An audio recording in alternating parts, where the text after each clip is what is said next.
Sim, professor. Sim. Então, pois bem. Então, vê só. Inicialmente, o senhor Alain me propôs... O senhor Alain está aí? Professor. Alain, trouxe duas questões para a gente discutir, que ele teve dúvida. Alain, de onde você trouxe essas questões? Eu estava procurando algumas questões para fazer antes da AP, aí foi num site, professor, eu não lembro agora o nome não. Sim, Aí sim. ele deu a lista lá, eu fui resolvendo, aí eu destaquei essas duas questões que eu fiquei na dúvida em responder e acabei respondendo errado. Eu queria que você comentasse. Tá bom.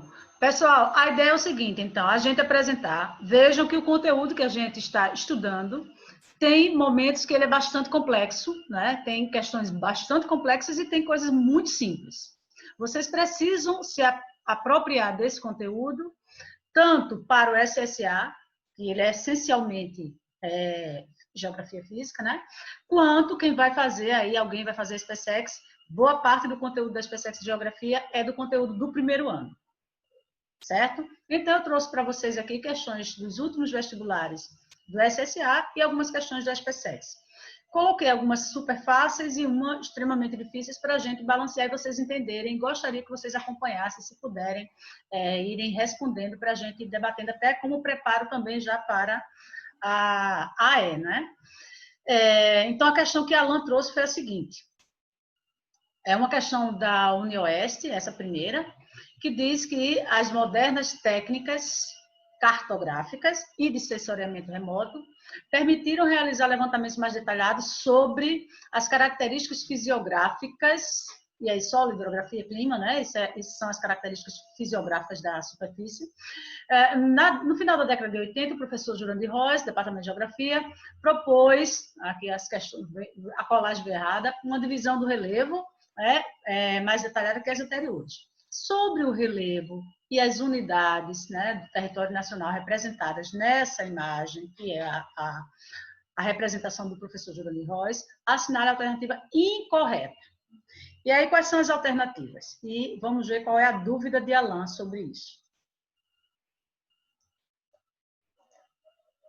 A maioria dos planaltos, então estamos aí com o mapa de relevo do professor Jurandir Rois, né, com 3 compartimentos, vocês sabem, né, 3 macrocompartimentos, que são depressões, planaltos e planície. O Jurandir Rois criou, né, a categoria planície-depressão, que não havia nas outras duas. A maioria dos planaltos, também denominados formas residuais, são vestígios de antigas superfícies erodidas pelos agentes externos, os quais atuam continuamente nas paisagens. E aqui é incorreto que a gente vai marcar, né? A maioria dos planaltos, denominados formas residuais, são vestígios de antigas superfícies. Essa afirmativa está certa ou errada?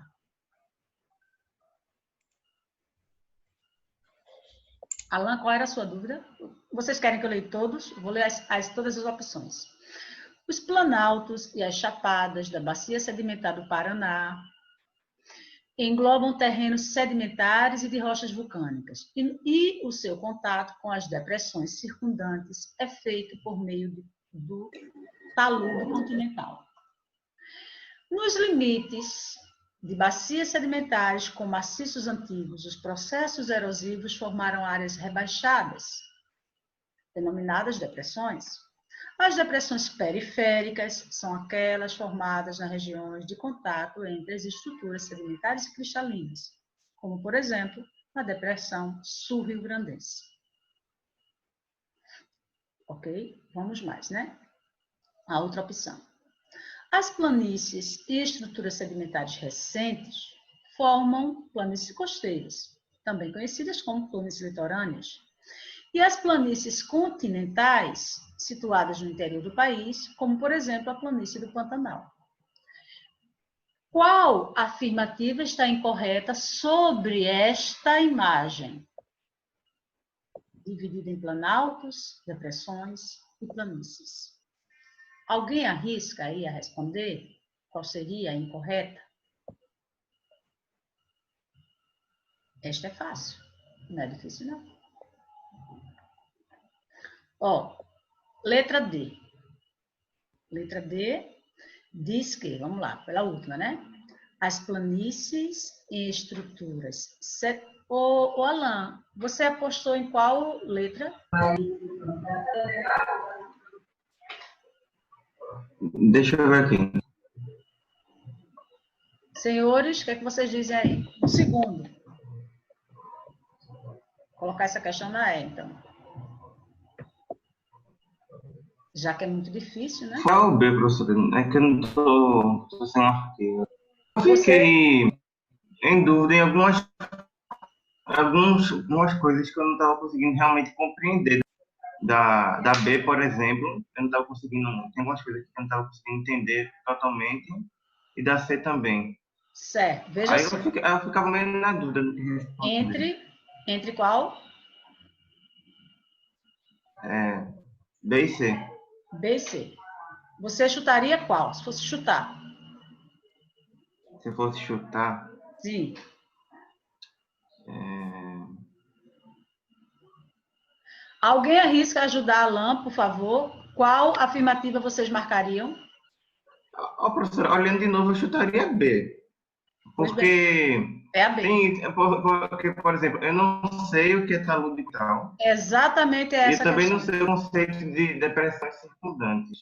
Vê só, senhores, vamos lá. Gostaria que vocês acompanhassem e ajudassem aqui no nosso raciocínio. Vamos lá. A maioria dos planaltos são bem chamados de formas residuais. Resíduo é resto de outra pré-existente, né? E aí ele colocou, inclusive, aqui, né? Planaltos em bacias sedimentares e em estruturas cristalinas, né? Então, a maioria, ele disse que é resíduo, né? Formado de resto de outra coisa. São vestígios de antigas superfícies erodidas pelos agentes externos, que atuam continuamente nas paisagens. Certo isso. Se são residuais, é porque são vestígios de algo antigo. C, porque o C está certo, é o B que está errado, e já vou dizer por quê. Nos limites das bacias sedimentares, o que é limite? Limite é a porção, né, lateral, o limite. Com os maciços antigos, no contato, ele está dizendo aí, né, os processos erosivos formam áreas rebaixadas, denominadas depressões. Afirmativa correta aí. As depressões, aí ele vai repetir de uma outra forma. As depressões, ele inverteu, ó. As depressões periféricas, o que é periferia? Não é? Que está fora do centro? As depressões periféricas são aquelas formadas em regiões de contato entre as estruturas sedimentares e cristalinas, o que ele disse aqui, essa afirmativa. Como, por exemplo, a depressão sul-rio-grandense. Então, são duas frases que, na verdade, estão se repetindo. Correta. Se nos limites das bacias, com, né, os maciços, existe a erosão que forma áreas rebaixadas, a área rebaixada é depressão. E aí ele repetiu. Letra D, por que é correta? As planícies, aí é super fácil, todo mundo sabe, né? Planícies são áreas recentes, sedimentos recentes, que temos as costeiras e as continentais. E por que a B é falsa? Os planaltos e as chapadas da bacia sedimentar do Paraná. Aqui tem o planalto, né? O superplanalto, onde está a região do Paraná. E aqui era o antigo planalto meridional, em alguma classificação, isso aqui era o planalto meridional. Professora, Oi. tá errado por conta que tá falando que engloba terrenos sedimentares, né? Está errado por conta de uma palavra que a gente não estudou, que não faz parte dessa feição de relevo. Qual é a palavra? Qual é o termo? Que não compõe nada de continental. Esse termo aqui. O que é talude? Quem já estudou o sexto ano, todo mundo, lembra dessa palavrinha. O que é talude? Lembram de onde? Do relevo submarino. Talude continental, lembraram? Plataforma continental, talude, aquela descida íngreme, e depois as fossas oceânicas, o fundo do mar. Então, os planaltos chapados da Bacia Sedimentar do Paraná, tem sim planaltos chapados da Bacia Sedimentar do Paraná. Terrenos sedimentares e rochas vulcânicas, também tem basalto, basalto é rocha vulcânica, está correto até aqui. O seu contato com as depressões circundantes é feito por meio do talude. Talude é uma feição do mar, é um relevo submarino. Então, essa palavrinha aqui, essas palavrinhas, né, definiram que isso está errado, certo? Então, é esse termo. Por isso que tem tanto termo na geografia física, e eu saio citando, né, todos os termos, porque A pegadinha está em uma palavra. Vamos à próxima. Sim, a resposta B. Próximo item também foi Pierre que trouxe para a gente analisar. E o que é que diz aí o item de senhor? Deixa eu ver se eu tiro isso daqui. Está aparecendo uma informação aqui em cima, não é isso? Deixa eu ver quem é que quer entrar. Tem alguém querendo entrar? Troina. Pronto, quem mais? Tem mais alguém querendo entrar? Senhores? Pronto. Vamos lá.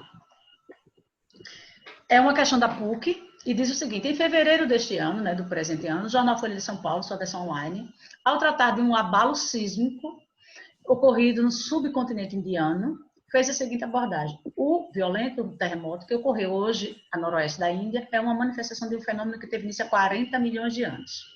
O lento avanço da Índia, do subcontinente indiano, em direção ao continente asiático. Buongiorno. Que enrugou a crosta terrestre, dando origem ao maciço do Himalaia. A Índia, que um dia esteve separada da Ásia, entrou em colisão com o continente, empurrando e deformando a crosta terrestre numa extensão do Himalaia até a Sibéria e do Mar de Aral até o Pacífico.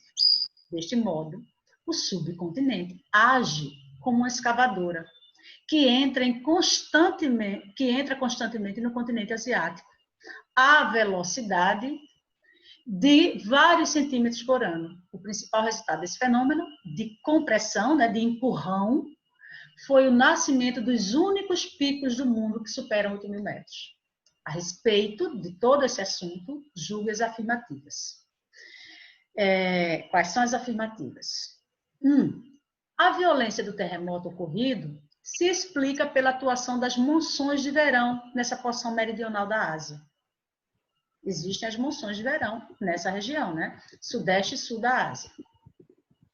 A formação do Himalaia se explica pela tectônica de placas, em que o planeta como um todo tende a retomar permanentemente um estado de equilíbrio de compensação de pressões, isto é, o equilíbrio isostático, que a gente já conhece.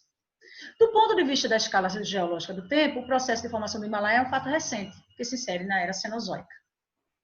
Ih, rapaz, deixei aparecer a verdadeira. Coloquei a resposta aqui, desculpem. A afirmativa correta é a letra D. O que é que diz a letra D? Quais são as opções corretas e por que uma está errada? Letra D diz apenas 1 e 2 estão corretos. Aqui é para marcar as corretas, não é isso? Corretas? Não, são as falsas, professora. São as falsas, desculpa, eu tirei o pedaço. É para marcar as alternativas falsas. Quais são as falsas? 1 e 2 são falsas. Por que 1 e 2 são falsas? Só a 3 é correta. O professor, não dá para compreender, né, que ele está relacionando o terremoto com a atuação das monções, mas eu não entendi porque a 2 é falsa. A 1 está errada porque está dizendo que terremoto acontece por conta do clima, né? E o terremoto não acontece por conta de clima. Monções são ventos periódicos, então isso é clima. Tem nada a ver terremoto com clima. A 2, por que a 2 é falsa? A formação do Himalaia se explica pela tectônica de placas, ok. Em que o planeta como um todo tende a retomar permanentemente um estado de equilíbrio e compensação de pressões, isto é, o equilíbrio isostático. A isostasia, o equilíbrio isostático, tem a ver, todo o planeta vai buscar nova compensação por conta de um movimento de uma placa contra a outra, vocês acham? Todo o planeta vai buscar, né, a compensação devido à movimentação das placas, né, da tectônica de placas. Não, não é isso. Então, a formação do Himalaia se explica assim pela tectônica de placas. Mas, a partir disso, todo o planeta, a partir desse evento, não, só naquela região. Vai se rearranjar, pode soerguer um bloco, descer outro, mas não todo o planeta vai entrar, vai buscar um novo equilíbrio. Então, isso é falso por conta desta segunda parte da afirmativa. certo? Então, os detalhes são muito... tinha um quarto aqui, ó. Embora a Ásia possua o ponto culminante do planeta, essa informação é até relevante, porque a gente não encontra muito isso. Embora a Ásia possua o ponto culminante do planeta, que é o Everest, a Antártica, o continente antártico, é o que apresenta a maior média de altitude de todos os continentes. Essa informação a gente não vê, né, cotidianamente. E aí alguém coloca lá no vestibular e é uma pegadinha para os alunos, tá? Então, de modo geral, a Antártica apresenta as maiores altitudes entre todos os continentes da Terra, certo? E isso, claro, contribui também para baixar, para que as temperaturas sejam mais baixas, né? O que foi isso? Está acabando o tempo, é? Senhores? Eita, só tem mais 10 minutos de... Aí a gente retoma e vocês definem se eu retomo, tá bom? Ah, certo. Pronto, vamos lá. Próximo, a gente só discutiu as duas Ó, isso é uma questão da UPE do ano passado. Quem já fez essa questão no cursinho?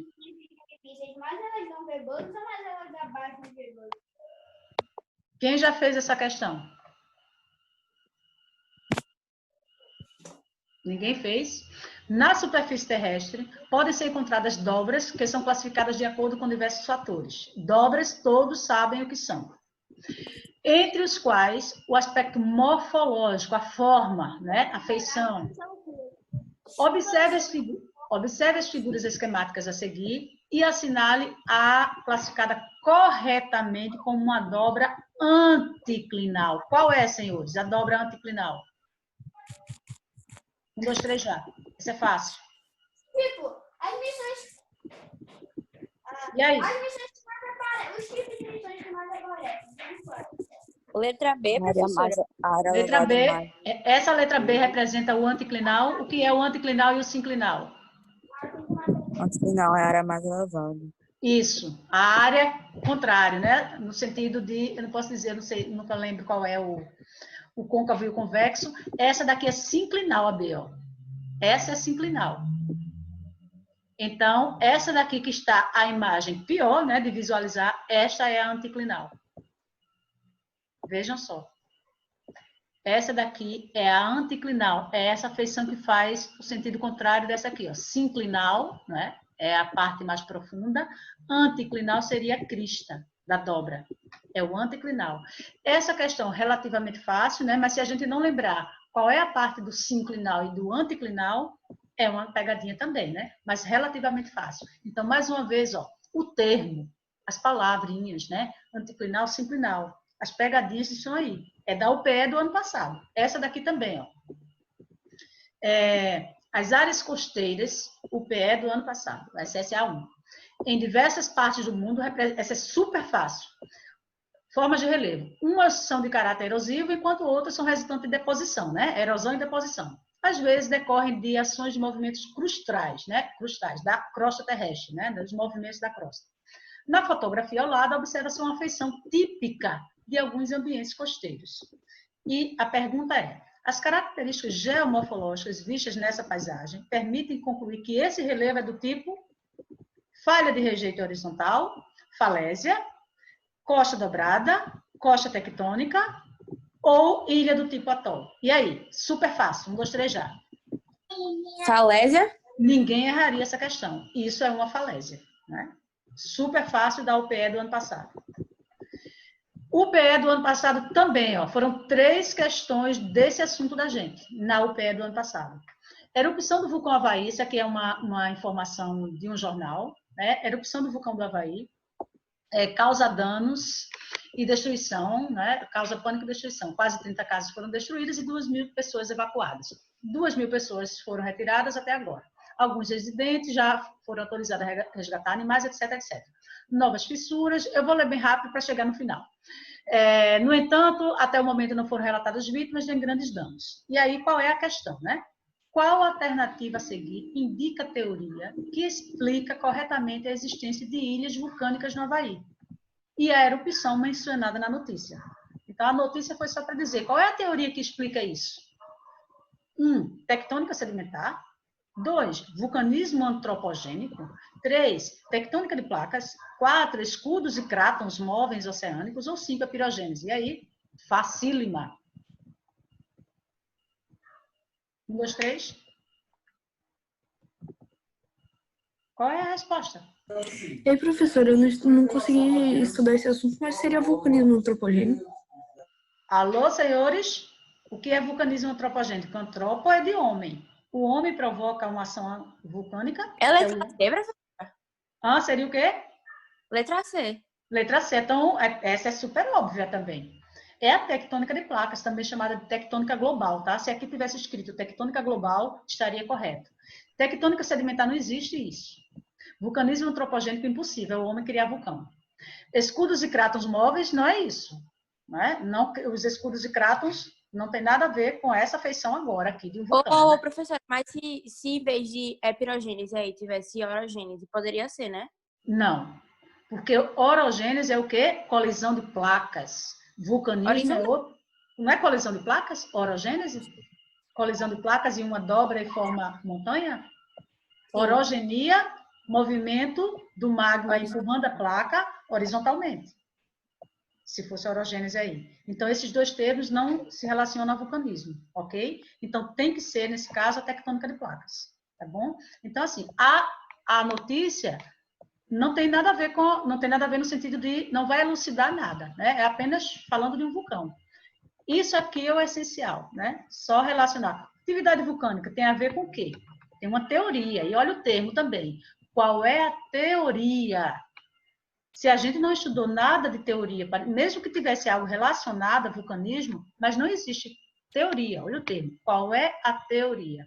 Então, de todas essas, só existe teorias que a gente estudou em geografia, a tectônica de placas, tá? Mesmo que tivesse alguma coisa a ver com o homem, mas tem uma teoria chamada vulcanismo antropogênico? Não, se não tem, ele está pedindo a teoria, certo? Então, olha lá o que se pede, né? Qual é o que é que está se pedindo? Esse é SSA1 do ano passado, então vocês acertariam, não tenho dúvida. Letra C, portanto. SSA, essa daqui foi 2018, na verdade. Foi 2018. Habitamos a superfície da Terra e dependemos para ver dos materiais aí disponíveis. Essa também é muito fácil, por favor. Estes, em sua maior parte, dos materiais disponíveis, né? Não é isso que ele está dizendo? Estes, em sua maior parte, são produtos de transformações que a crosta terrestre sofre na interação com a atmosfera, hidrosfera e biosfera. Esses materiais, né, que ele se relatou lá em cima, constituem a base de importantes atividades humanas relacionadas, por exemplo, ao cultivo do solo e ao aproveitamento de depósitos minerais na construção civil e na indústria. Vamos ver o que é que está pedindo aqui. Essas transformações que geram os produtos mencionados, os materiais, no texto, decorrem de um processo. Então, como é que se formaram esses materiais? Qual o processo? Eolização, intemperismo, tectonismo, intrusão magmática ou descompressão rochosa? Facílima. 1, 2, 3. Quem arrisca? Eolização seria o quê? O vento agindo, produzindo alguma coisa. Né? Ele está falando de materiais que estão disponíveis para construção, na mineração, né? Que são produzidos por algum processo. Que processo é esse que produz Professora, esses materiais? Sim. Como poderia ser a interação com a atmosfera, hidrosfera e biosfera seria o intemperismo? Seria o intemperismo. Tem que ser o intemperismo. É dessa interação que esse agente, né, que os agentes vão atuar sobre a rocha e vão produzir esses materiais disponíveis. Então, é o intemperismo, sim, é a resposta. Tectonismo não produz. Intrusão magmática, não. Né? Não está agindo, claro, ele vai trazer esse material, mas ele está dizendo o que foi produzido, que ficaram disponíveis para os depósitos minerais, que é usado na construção civil também, então a areia, por exemplo. Descompressão rochosa, nada a ver. Eolização é o processo da atuação do vento, que não vai produzir os minerais, né? Que não vai destruir de modo que o uso seja rápido pelo ser humano. Então, é o intemperismo. É a ação do intemperismo, sim. Resposta B. O PE do outro ano, né, 2018. Essa, só de olhar, você já responderia, né? Nem leriam a questão. Por volta de 1990, práticas agropecuárias inadequadas contribuíram para a degradação de 662 milhões de hectares, algo aproximadamente em torno de 38% dos 3,5 bilhões de terras agricultáveis do mundo. Esse fato continua até os dias de hoje, né? Acarretando graves consequências ao meio ambiente. A fotografia exibe uma dessas consequências da degradação ambiental promovida por um processo específico, denominado qual o nome do processo que cria essa feição? Erosão laminar, eolização, de novo, vossorocamento, assoreamento ou lixiviação? Vossora